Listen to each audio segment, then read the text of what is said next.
Chapter 5. Doomed Lord Dreaming. And 2 days later they reached the upper reaches of the Zafra Trepec and the trading town of Sorceress, with its towers of finely carved wood and its beautifully made timber houses. To Sorceress came the fur trappers and the miners, the merchants from the Sorceress, downriver or from as far as Trepesarts on the coast. A cheerful, bustling town with its streets lit and heated by great red braziers at every corner. These were tended by citizens specially commissioned to keep them burning hot and bright. Wrapped in thick woolen clothing, they hailed Elric and Moonglum as they entered the city. For all they had been sustained by the wine and meat Moonglum had thought to bring, they were weary from their walk across the steppe. They made their way through the rumbustious crowd, laughing red-cheeked women and burly fur-swathed men whose breath steamed in the air, mingling with the smoke from the braziers as they took huge swallows from gourds of beer or skins of wine, conducting their business with the slightly less bucolic merchants of the more sophisticated townships. Elric was looking for news, and he knew that if he found it anywhere it would be in the taverns. He waited while Moonglum followed his nose to the best of Sorceress's inns and came back with the news of where it could be found. They walked a short distance and entered a rowdy tavern crammed with big wooden tables and benches on which were jammed more traders and more merchants, all arguing cheerfully, holding up furs to display their quality or to mock their worthlessness, depending on which point of view was taken. Moonglum left Elric standing in the doorway and went to speak with the landlord, a hugely fat man with a glistening scarlet face. Elric saw the landlord bend and listen to Moonglum. The man nodded and raised an arm to bellow at Elric to follow him and Moonglum. Elric inched his way through the press and was knocked half off his feet by a gesticulating trader who apologised cheerfully and profusely and offered to buy him a drink. "It's nothing," Elric said faintly. The man got up. "Come on, sir, it was my fault." His voice tailed off as he saw the albino's face. He mumbled something and sat down again, making a wry remark to one of his companions. Elric followed Moonglum and the landlord up a flight of swaying wooden stairs, along a landing and into a private room which, the landlord told them, was all that was available. "Such rooms as these are expensive during the winter market," the landlord said apologetically, and Moonglum winced as, silently, Elric handed the man another precious ruby worth a small fortune. The landlord looked at it carefully and then laughed. "This inn will have fallen down before your credit's up, master. I thank thee. Trading must have been good this season. I'll have drink and viands brought up at once." "The finest you have, landlord," said Moonglum, trying to make the best of things. "Aye. I wish I had better." Elric sat down on one of the beds and removed his cloak and his sword belt. The chill had not left his bones. "I wish you would give me charge of our wealth," Moonglum said as he removed his boots by the fire. "We might have need of it before this quest is ended." But Elric seemed not to hear him. After they had eaten and discovered from the landlord that a ship was leaving the day after tomorrow for Sorceress, Elric and Moonglum went to their separate beds to sleep. Elric's dreams were troubled that night. More than usual did phantoms come to walk the dark corridors of his mind.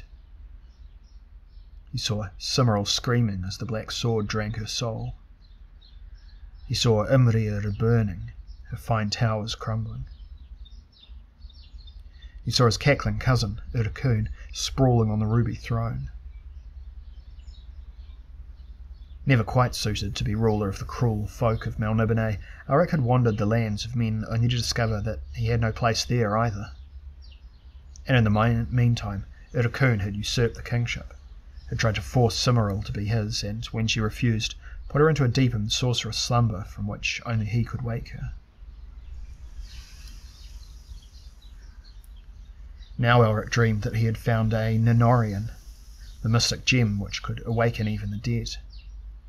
He dreamed that Cymril was still alive, but sleeping, and that he placed the Nenorian on her forehead, that she woke up and kissed him and left Imria with him, sailing through the skies on Flame Fang, the great Melnibonean battle dragon, away to a peaceful castle in the snow.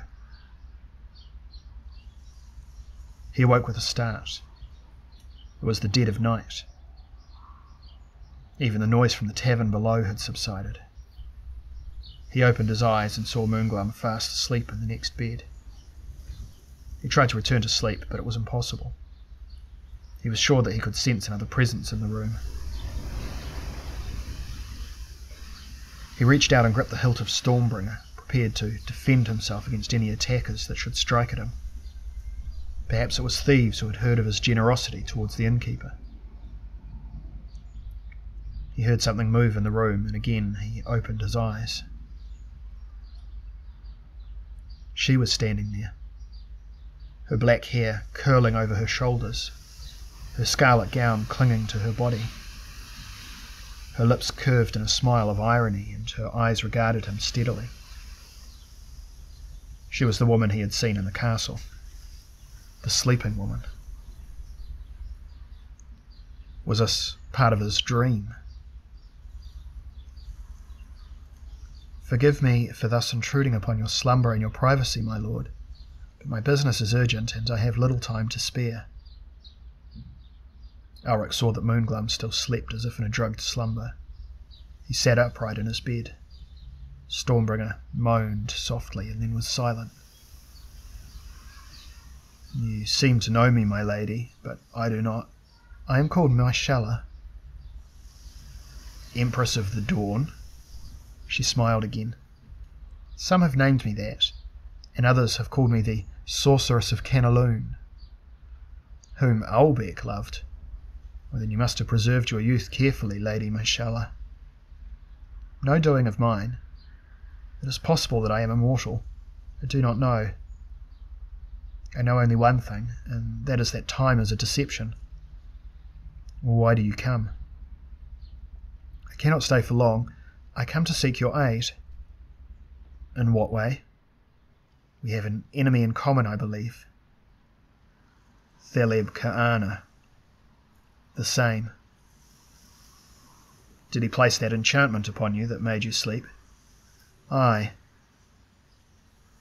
"And he sent his Unai against me?" "That is how."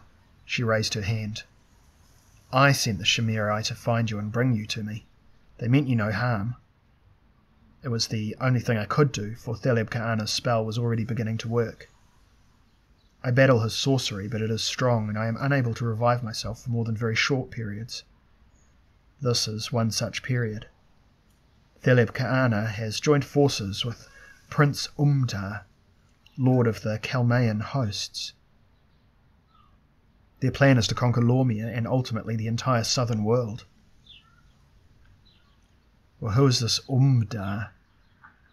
"I've never heard of him nor of the Kalmaean hosts. Some noble of Eotsaz, perhaps?" "Prince Umdar serves chaos. He comes from the lands beyond World's Edge, and his Kalmaean are not men at all, though they have the appearance of men." "So Thaleb Ka'ana was in the far south after all." "Well, that is why I came to you tonight." "You wish me to help you?" "We both need Thaleb Ka'ana destroyed. His sorcery is what enabled Prince Umdar to cross World's Edge. Now that sorcery is strengthened by what Umdar brings, the friendship of chaos. I protect Lormia, and I serve law. I know that you serve chaos, yet I hope your hatred of Thaleb Ka'ana overcomes the loyalty for the moment." "Chaos has not served me of late, ladies, and I'll forget that loyalty. I would have my vengeance on Thaleb Ka'ana, and if we can help each other in the matter, so much the better." "Good."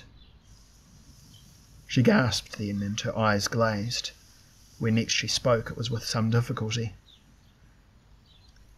"The enchantment is exerting its hold again. I have a steed for you near the town's north gate. It will bear you to an island in the boiling sea. On that island is a palace called Ashanaloon. It is there that I have dwelt of late until I sensed Lormia's danger." She pressed her hand to her brow and swayed. But Thaleb Ka'ana expect me to try and return there. He placed a guardian at the palace's gate. That guardian must be destroyed. When you have destroyed it, you must go to... Ulrich rose to help her, but she waved him away. To the eastern tower. In the tower's lower room is a chest. In the chest is a large pouch of cloth of gold. You must take that, bring it back to Canaloon, for Umdar and his Kalmayan now march against the castle. Thaleb Ka'ana will destroy the castle with their help, and destroy me also. With the pouch, I may destroy them. But pray that I am able to wake, or the south is doomed, and even you will not be able to go against the power that Thaleb Ka'ana will wield. What of Moonglum? Ulrich glanced at his sleeping friend. Can he accompany me? Best not. Besides, he has a light enchantment upon him. There is no time to wake him. She gasped again and flung her arm across her forehead. No time. Ulrich leapt from the bed and began to pull on his breeks. He took his cloak from where it was draped across a stool, and he buckled on his rune sword. He went forward to help her, but she signalled him away. No, go please. And she vanished. Still half asleep, Ulrich flung open the door and dashed down the stairs out into the night, racing for the north gate of Alora Sars, passing through it and running on through the snow, looking this way and that. The cold flooded over him like a sudden wave. He was soon knee-deep in snow. Peering about him, he carried on until he stopped in his tracks. He gasped in astonishment when he saw the steed which Myshela had provided for him. What's this? Another chimera. He approached it cautiously.